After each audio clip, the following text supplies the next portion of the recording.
ప్రియమైన సహోదరి సహోదరులకు ప్రభుపేట వందనాలు శుభములు తెలియజేస్తున్నాను. మీరందరూ బాగున్నారా? మీ అందరి గురించి ప్రార్థన చేస్తూ వస్తున్నాము. మీరు ఎవరైనా కొత్తగా ఛానల్ చూస్తున్నట్లయితే దయచేసి సబ్స్క్రైబ్ చేసుకోండి. అదేవిధంగా ఇతరులకు కూడా తెలియజేయండి. ఈరోజు మనం దేవుని వాక్యంలో చూసినట్లయితే ప్రేమించే దేవుడి గురించి మనం చూసుకుంటాము. అది రెఫరెన్స్ వచ్చేసి యోహాను సువార్త 3వ అధ్యాయము 16వ వచనంలో దేవుడు లోకమును ఎంతో ప్రేమించెను. ఇక్కడ మనం చూసుకుంటే ఈరోజు ప్రేమించే దేవుడి గురించి మనం చూసుకుంటాము. మనల్ని ప్రేమించే దేవుడు ఆయన ఒక్కడే అండి. మన పట్ల ఆయన ఎంతో ప్రేమ చూపిస్తూ ఉన్నాడు. మనం చూసుకుంటే మనల్ని ప్రేమించే దేవుడు, రక్షించే దేవుడు, కన్నీరుని తుడిచే దేవుడు, కన్నీటిని నాట్యంగా మార్చే దేవుడు మన దేవుడు అండి. మనం క్షమించే దేవుడు, మనకి రక్షణ అనుగ్రహించే దేవుడు మన దేవుడు అండి.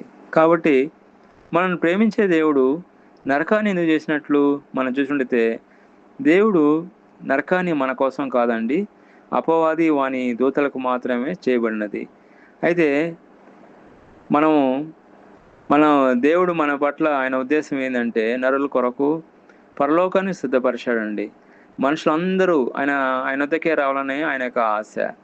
ఎవరైతే దేవుడికి వ్యతిరేకంగా కార్యం చేస్తున్నారో, ఎవరైతే దేవుడికి వ్యతిరేకంగా సాతాను చెప్పినట్టు చేస్తున్నారో వాళ్ళకు మాత్రమే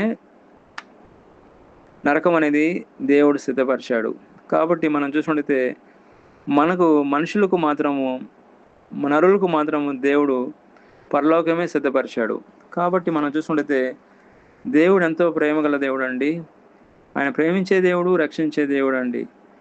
తండ్రులను కంటే గొప్పగా ప్రేమించే గొప్ప దాత ఆయన. అదేవిధంగా మన అవసరతలన్నీ కూడా తీర్చే దేవుడు అండి ప్రతిరోజు. అదేవిధంగా మనం చూసుకుంటే మనల్ని సృజించిన దేవుడు, స్వస్థపరిచే దేవుడు, శక్తినిచ్చే దేవుడు మన దేవుడు అండి. అదేవిధంగా అంతం వరకు చేయి విడవకుండా తోడుగా నడిపించే దేవుడు అండి మన దేవుడు. కాబట్టి ప్రేమించే దేవుడు అంటే అర్థం మనం చూసుకుంటే ప్రేమించే దేవుడు అంటే మానవాళిని అమితంగా షరతులు లేకుండా ప్రేమించే దేవుడు అర్థం అని వస్తుందండి. ఆయన ప్రేమ స్వార్థపూరితమైనది కాదు, అది లోతైనది, రక్షించేది మరియు క్షమించేది. ఆయన ప్రేమను మనం వివరించలేం. We can't explain. దేవుని ప్రేమను మనం వివరించలేం, వర్ణించలేం. అంత లోతైన ప్రేమ ఆయనది. కాబట్టి మనం చూసినట్లయితే దేవుడు మొట్టమొదటిగా మనం ప్రేమించాడండి. మనం దేవుని ప్రేమించలేదు, కానీ దేవుడే మనం వెతుక్కుంటూ వచ్చి మనం ప్రేమించినట్లు మనం చూస్తున్నాము. ప్రేమించే దేవుడు అండి. ఆయన స్వభావమే ఆయన వ్యక్తిత్వమే ప్రేమ. కాబట్టి దేవుడే మనల్ని ప్రేమించాడు, మనం ప్రేమించలేదు. దేవుడు మనం వెతుక్కుంటూ వచ్చి మనం రక్షించుకున్నాడు, ఆయనే మనం ప్రేమించాడు. అదేవిధంగా మనం చూసినట్లయితే క్షమించే దేవుడు అండి మన దేవుడు.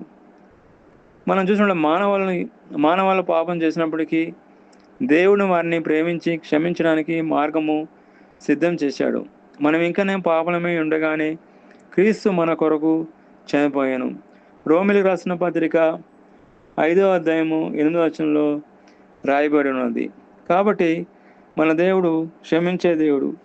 అదేవిధంగా ఆయన ప్రాణం పెట్టిన దేవుడు అని మనం చూసుకుంటాం. రోమిలికి రాసిన పత్రిక 5వ అధ్యాయము 8వ వచనంలో, అయితే దేవుడు మన ఎడల తన ప్రేమను వెల్లడిపరిచినాడు. ఎట్లనగా మనం ఇంకనూ పాపలమై ఉండగానే మన కొరకు మరణించెను. కాబట్టి క్రీస్తు ప్రభు మన కొరకు మరణించాడు.